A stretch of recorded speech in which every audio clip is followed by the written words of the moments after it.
Right, His House, 2020 film on Netflix. Love it. This is a great movie. For people who don't know, it's a British horror film centered around two immigrants. They come to this home that's given to them when they first moved to England, and things go from there. Let's just say the past hasn't finished haunting them. First thing I like about this movie, this is gonna seem odd, I like how they show the racism in this movie. Yeah, I like the racism in this movie. There's a scene, right? A bunch of black boys who are saying verbal abuse and making fun of a black immigrant character. The reason I like that so much is because it shows me the writer is actually thinking about how deep racism goes in the black community, in other minority communities in the country. It's a big issue. Xenophobia from other black people, second generation black people. When I was younger, the kind of rhetoric I had, the kind of rhetoric people had against me sometimes, again, from similar backgrounds, is really, to me, it's low-key like it's a duty. We had to encourage that conversation about how deep it goes, about why it's so casual, about whether we live in communities where we're encouraged to deconstruct those casual prejudices that we have. What's the plural? Prejudice. Maybe that's his own. Never mind. But that was probably one of the best things about this movie. That scene that you'll know when you see it again, an interaction between some boys of a similar complexion with another character. Love it passionately. Another thing I really like about this movie, I like the horror effects in this movie. This movie is one of the few times, it's one of the first times in a long time where I've watched something that I know is low budget, but the scenes where they show the supernatural aspects, the horror aspects, it didn't feel that way at all. I don't know if what kind of budget they had in this movie, where they just saved every script for very specific scenes where you show location shots that are great, that look like it's in another country. I don't know if they filmed in another country. I don't think they did. And it's showing the flashback of the refugees trying to escape the war-torn lands, going through the ocean. That was a clearer example of CG. I will say that. But the locations looked like different places other than England. The horror shots later on, in the house, again, it felt real. It was amazing. There's a shot where the main couple characters, the couple, those are the two main characters, they're eating in the kitchen, and you'll see it in the movie, but there's a great shot. It just pans out, and then that's when the supernatural stuff starts to happen, and it looks beautiful. It is if I can, I'm gonna use that as the thumbnail for this review, just so you guys see it. Even if you haven't seen this movie, watch that thumbnail, watch that painting of how that shot looks. Magnifique. Shout out to Remi Weeks, who co-wrote and directed this film. He's that's another thing.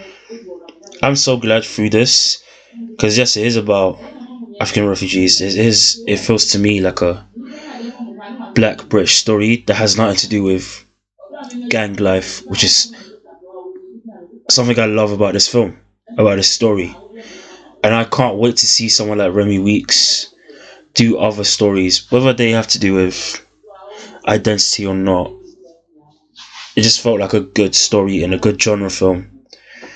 That was heartfelt and actually took me to places I didn't expect. That's another thing about this movie. The character, I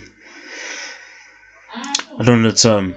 The character work from the two main actors, the main male lead, and then the main, I don't know the real names, I don't know how to pronounce them, I apologize. But there's something involving something that one of these leads does to even get to where they are in the first place. An arguably like unforgivable thing. And it hits you. It hits me deep. And you start to understand, oh, shoot. This is how these events have led here. Is like the guilt, the distress has caught up to you. Last thing I love about this movie, I love.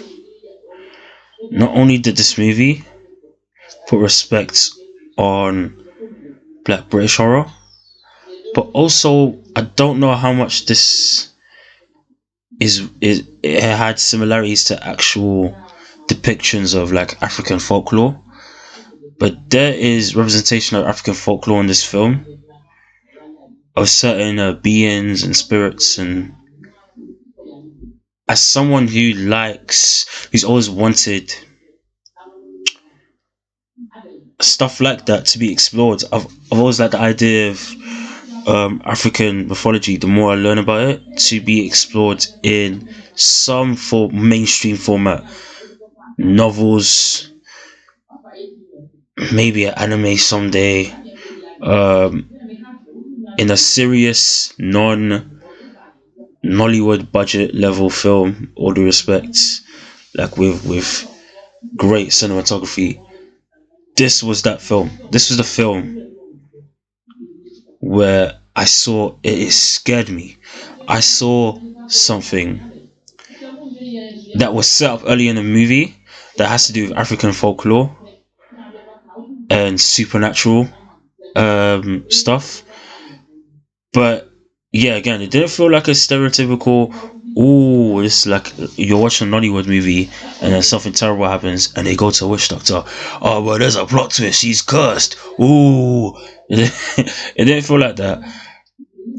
It just felt like, oh, this is serious. Like, you have, by committing the actions that some of the main characters have done to get to where they're at, they have caught the attention of something that they shouldn't have, if they were in their right minds. That's the most cryptic way I can put it. I love, again, the respect they put on the supernatural. That boy, African mythology, fire. I need to see more movies like this with, like, again, serious cinematography. Beast of No Nation is another one that is like, it is a movie based on African culture with great cinematography. Burial of Kojo is another one. I need to find more movies like it. This one, of course, is about the transition. Is a British movie, but obviously because the African immigrants with the African influence, so it's about them adjusting to their life, being immigrants, being refugees, but also it puts that respect, like one through the story and then through, you know, the horror stuff. And I can't stress enough how much I love certain aspects of this movie visually. It complements the story. It comes back into the story. Things that are set up, fears like, oh yeah, again, you have spirits that will not leave you alone. You have beings that will not leave you alone. There's something that comes back around, or it gets reinforced more and more throughout the plot. But there's something that comes back around to remind you, oh yeah, don't play with fire. Don't make wise decisions in your life. If you choose poorly, shout out to Indiana Jones 3. That was a corny bar. It leads to damning consequences. Emphasis on damned, right? Great movie. If you haven't seen it, please go watch it. If you have, it's on. Like I said, it's on Netflix. Either way, tell me your thoughts down below. Press that like button. Comment, subscribe, share with your friends, whatever. Other than that, guys, signing off. Salute.